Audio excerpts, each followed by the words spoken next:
सरकारों का काम नहीं है, पुलिस का काम नहीं है, सेना का काम नहीं है कि हिंदुओं को बचाए। 19 जनवरी 1990 में कश्मीर में सेना भी थी, पुलिस भी थी, प्रशासन भी था, सुप्रीम कोर्ट भी था, जज भी थे, हाई कोर्ट भी थे, सारा तंत्र था, लेकिन 7 लाख लोग रातों रात गायब हो गए। सब थे,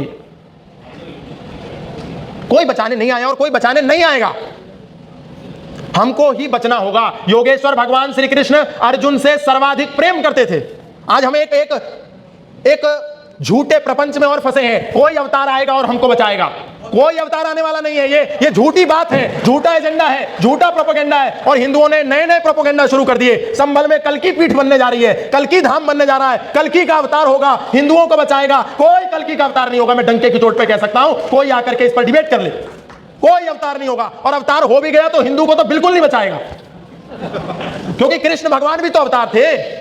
अर्जुन पर संकट आया, पांडवों पर संकट आया, तो कृष्ण ने क्या कहा कि मैं तेरा मार्गदर्शन करूंगा, मार्ग प्रशस्त करूंगा, गाइड करूंगा, ड्राइवर भी बन जाऊंगा, सारथी बनूंगा, लेकिन तेरे हिस्से की लड़ाई तुझे स्वयं लड़नी होगी, तेरे हिस्से की लड़ाई मैं नहीं लड़ूंगा।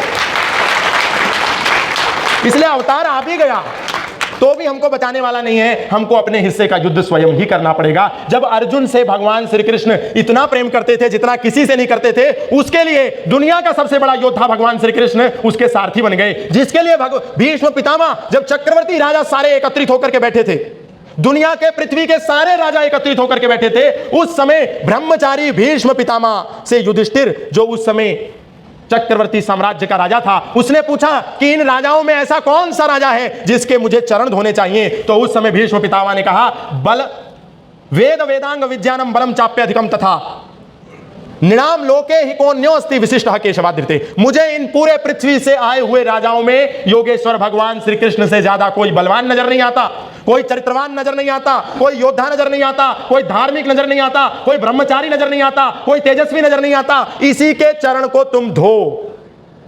ये भीष्म पितामह जैसा पितामह, उस कुल का सबसे बड़ा व्यक्ति युधिष्ठिर को आदेश करता है। उस भगवान श्री कृष्ण ने अपनी सारी मर्यादाओं को लांघ करके अर्जुन का रथ चलाया, लेकिन हथियार उन्होंने भी नहीं उठाया अर्जुन की रक्षा के लिए। उसको कहा, अपने हिस्से की लड़ाई तुझे ही लड़नी पड़ेगी। और अर्जुन ने लड़ी। और अर्जुन ने जब लड़ने से मना कर दिया तो भगवान ने यह नहीं कहा कि अर्जुन तुझे तनाव हो गया, अवसाद हो गया, डिप्रेशन हो गया, एंजाइटी हो गई, कोई बात नहीं, तू एक नारियल ला, उस पर एक मोली बांध, उसको सर से घुमा और पीछे फेंक दे और पीछे मुड़ के मत देखना, तेरा सारा काम हो जाएगा। नहीं कहा। 700 श्लोकों की भगवत गीता उसको सुनाई, ज्ञान दिया, तर्क दिया, तथ्य दिया, प्रमाण दिए, चिंतन दिया, उपदेश दिया, तब जाकर के उसे प्रवृत्त किया। हिंदुओं को एक सबसे बड़ी बीमारी है ढोंग, आडंबर, पाखंड और अंधविश्वास में फंसने की। ये बाबाओं के चक्कर में हिंदू सबसे ज्यादा फंसा है। इसलिए अभी तो डॉक्टर साहब ने मंदिरों में कितना चढ़ावा आता है उसी की केवल जानकारी दी। अभी तो एक जानकारी रह गई कि इस पीर, फकीर और मजारों पर हिंदुओं का कितना चढ़ावा जाता है। यह जानकारी तो अभी हमें और प्राप्त करनी है, क्योंकि मजारों पर कोई मुसलमान नहीं जाता।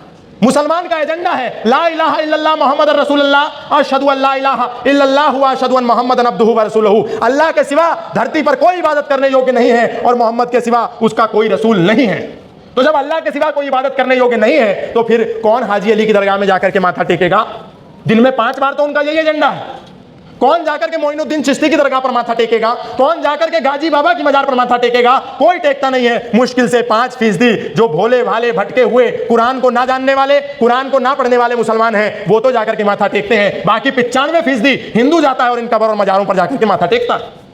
करोड़ों रुपए का चंदा वहां जाकर के चढ़ा के आता है। और फिर हिंदू की लड़की जब छांगुर बाबा के 100 करोड़ रुपए के लव जिहाद में फंस जाती है तो हम कहते हैं छांगुर बाबा को 100 करोड़ की फंडिंग लव जिहाद के लिए सीरिया से आई, इराक से आई, ईरान से आई, जबकि ना सीरिया से आई, ना इराक से आई, ना ईरान से आई। हिंदुओं की बेटियों को लव जिहाद में फंसाने की फंडिंग हिंदू के जेब से गई, जो जाकर के उसने गाजी बाबा की मजार पे पैसा चढ़ाया था। हमारी जेब से जा रहा है। अपनी हत्या के लिए दुनिया में कोई ऐसी महामूर्ख कौम नहीं होगी जो अपने ही विनाशकों की उपासना करती होगी। हिंदू ही केवल एकमात्र कौम है जो अपने विनाशकों के उपासक बने हुए हैं।